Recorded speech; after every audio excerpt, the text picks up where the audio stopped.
Au sommaire de ce journal, le régime démocratique malien a 33 ans.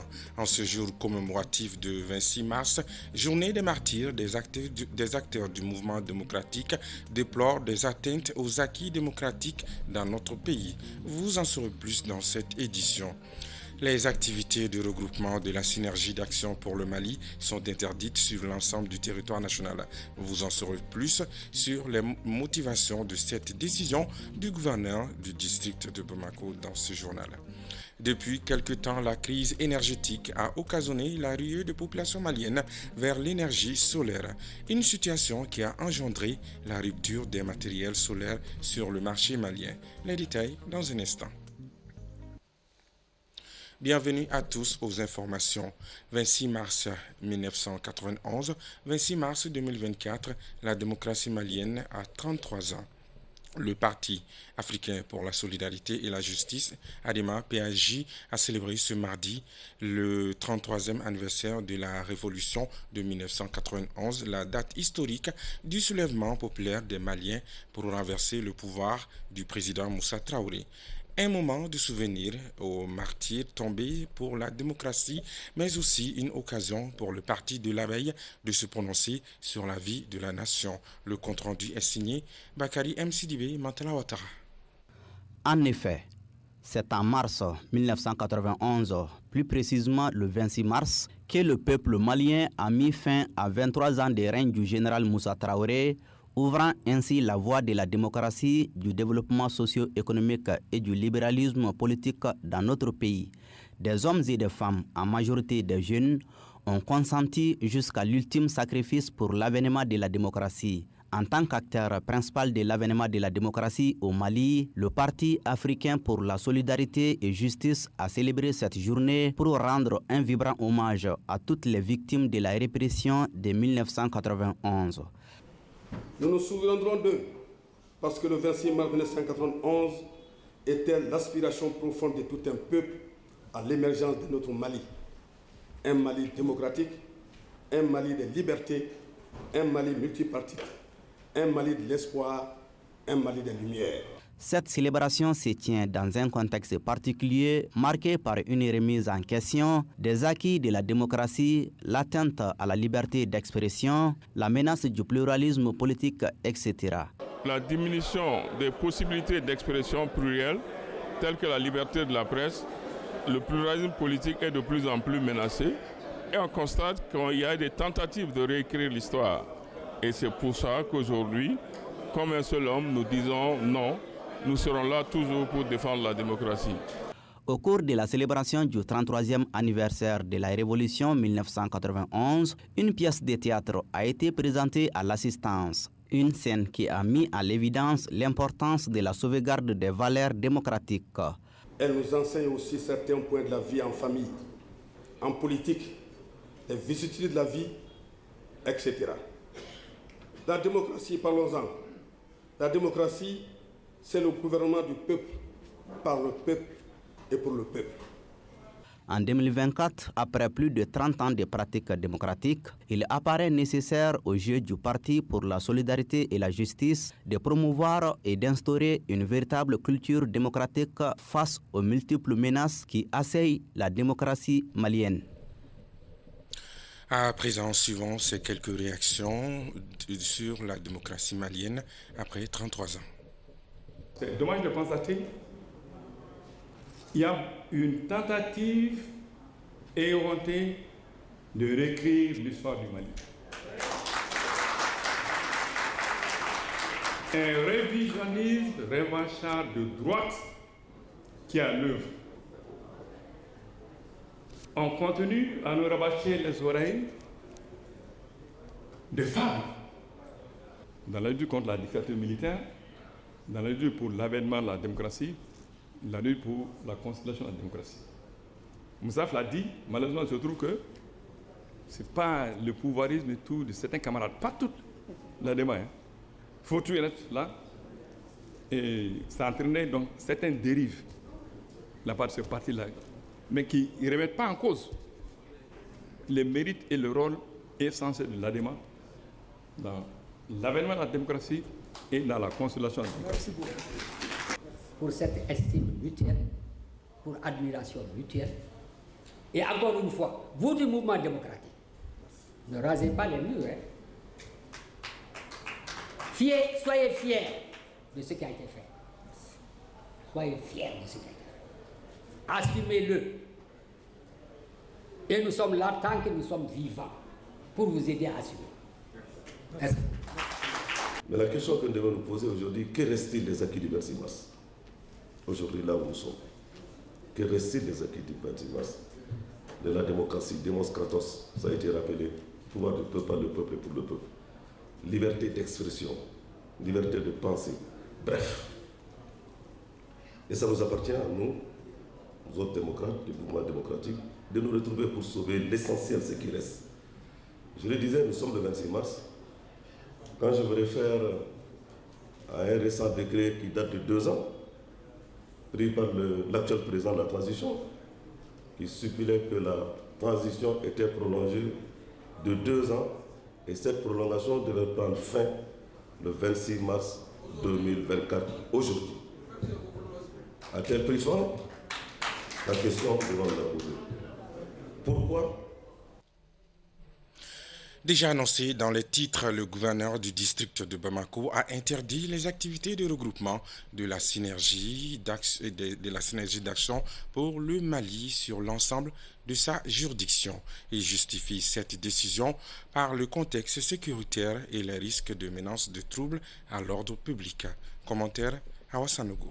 Le gouverneur du district de Bamako, dans une décision en date du 25 mars 2024, interdit toute activité de la synergie d'action pour le Mali en raison du contexte sécuritaire et des risques de menaces de troubles à l'ordre public.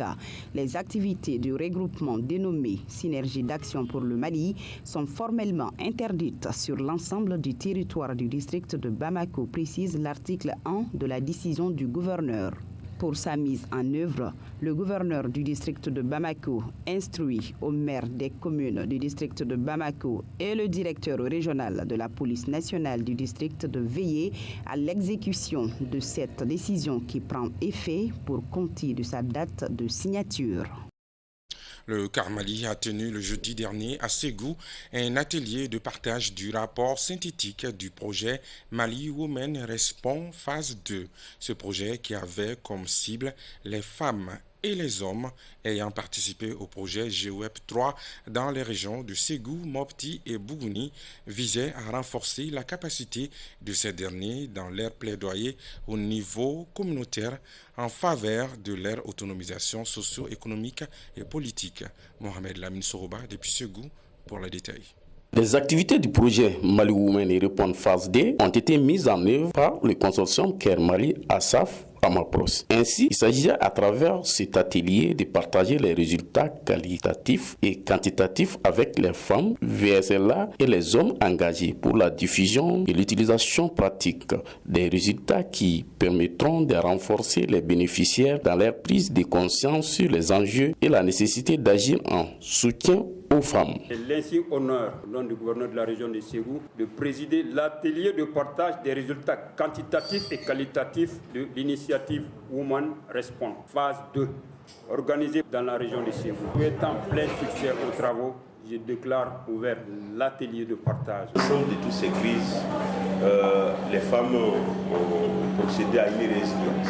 Une résilience qui a consisté à faire face à toutes ces crises, à toutes ces difficultés, afin de les surmonter. Pour le partage et la dissémination des résultats auprès d'une masse critique des femmes. Au-delà des groupes ESLA, un engagement formel des directions régionales de la promotion de la femme de Ségou, Mopti, Bougouni est recommandé pour servir de relais. Malgré les efforts CARE et ses partenaires ONG, il reste beaucoup pour l'autonomisation des femmes. Le message est d'abord la cohésion effective entre les femmes, l'entente et la complémentarité. Nous demandons aux femmes d'être toujours ensemble, d'avoir une voix collective, afin de se soulever, de faire une tâche d'huile dans les luttes d'autonomisation et l'inclusion, surtout pour l'égalité genre. A noter que le projet Mali Women Répond Phase D était basé sur l'écoute des femmes et des filles au sein des associations villageoises d'épargne et de crédit pour comprendre leurs besoins et les soutenir dans leurs efforts de plaidoyer. L'ONG True Aid Mali a officiellement lancé les activités de son projet de gouvernance décentralisée des ressources forestières au Mali, MC6, le jeudi 21 mars 2024 à Ségou.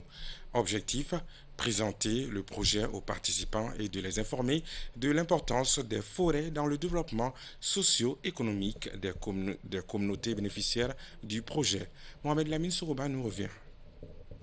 Les activités du projet MC6 sont désormais lancées dans la région de Ségou. Pour un départ réussi, l'ONG True Aid veut dans un premier temps présenter le projet MC6 aux différentes communautés bénéficiaires du projet pour une meilleure appropriation. C'est vraiment avec honneur que je prends ici la parole au nom des communes ici représentées pour souhaiter à chacun d'entre vous une cordiale bienvenue à Ségou. Nous sommes des Ségouviens et je voudrais que chacun de vous vous sentiez comme chez vous ici. Cette cérémonie qui nous réunit ce matin est la consécration d'un partenariat de plus de 18 ans entre True Aid et Sahel Eco dans le domaine de la gestion durable des ressources naturelles. En effet, c'est en 2007 que débuta la collaboration entre Sahel Eco et True Aid autour de l'initiative Entreprise forestière villageoise qui visait à appuyer les communautés riveraines des forêts à développer des activités génératrices de revenus tout en conservant les ressources naturelles. Une occasion pour les responsables du projet d'édifier les participants à cet atelier de l'importance de l'impact du projet MC6 sur les communautés. True Aid est une ONG britannique installée à Bristol depuis 1996 avec un bureau Afrique de l'Ouest basé à Ouagadougou, au Burkina Faso, et qui couvre les bureaux du Burkina, du Mali, du Ghana, du Niger, du Sénégal.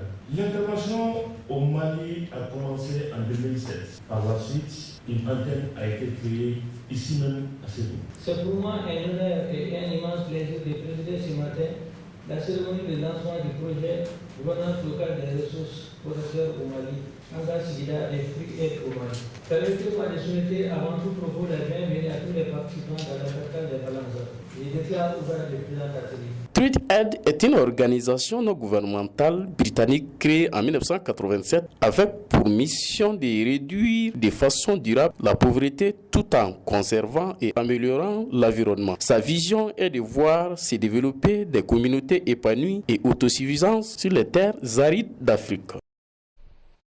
Selon nos confrères du studio Tamani, plus de 10 personnes ont perdu la vie dans l'effondrement d'une mine à Kalako, Faranidala, une localité située dans la commune de Guanyaka, à 56 km de Yanfoïla. Le drame est survenu le samedi 23 mars 2024. 3 corps ont été extraits et plus d'une dizaine restent introuvables. Selon des sources sur place, les opérations de secours se poursuivent pour extraire les corps des débris. Crise énergétique, les matériels d'énergie solaire en rupture. En effet, depuis quelques mois, le Mali est confronté à une crise énergétique sans précédent, ce qui a suscité une ruée vers le solaire dont les matériels connaissent depuis quelques semaines une rupture sur le marché malien.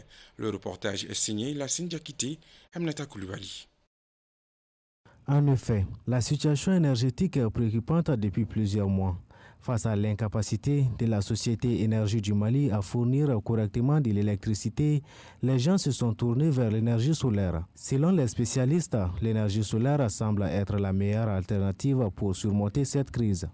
Vu la position géographique de notre pays, le Mali, cela nous fait que nous avons le soleil en quantité et en qualité. Donc le soleil peut nous servir en matière d'énergie renouvelable et nous aussi, la population malienne doit s'investir davantage dans l'énergie renouvelable, non seulement pour alléger un peu les fardeaux de l'EDEM, mais aussi c'est aussi rentable pour la population. Ce basculement vers l'énergie solaire a occasionné une rupture des équipements solaires sur le marché malien, notamment les plaques solaires, les batteries, les convertisseurs et autres. Selon des experts, plusieurs raisons s'expliquent à cette rupture. Beaucoup de personnes ont vu maintenant qu'ils n'ont pas d'autre solution que de courir vers le solaire.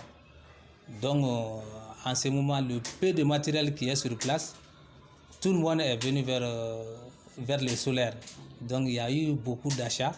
Donc, du fait que, vu les transits marines et ainsi de suite, là, donc, il y a eu un peu de rupture. Et puis, les équipements ils viennent de la Chine. Le mois de décembre, la Chine ne travaille pas. Pour améliorer l'offre énergétique au Mali, plusieurs propositions sont faites à part des experts. L'EDM aussi peut même rentrer dans le domaine solaire. Ils peuvent créer un département qui peut installer les kits solaires chez les clients. C'est un gain, quoi. Tu installes et puis tu fais payer le client. Donc l'EDM même peut s'engager, il peut installer les panneaux chez les clients en les assurant la continuité de l'énergie.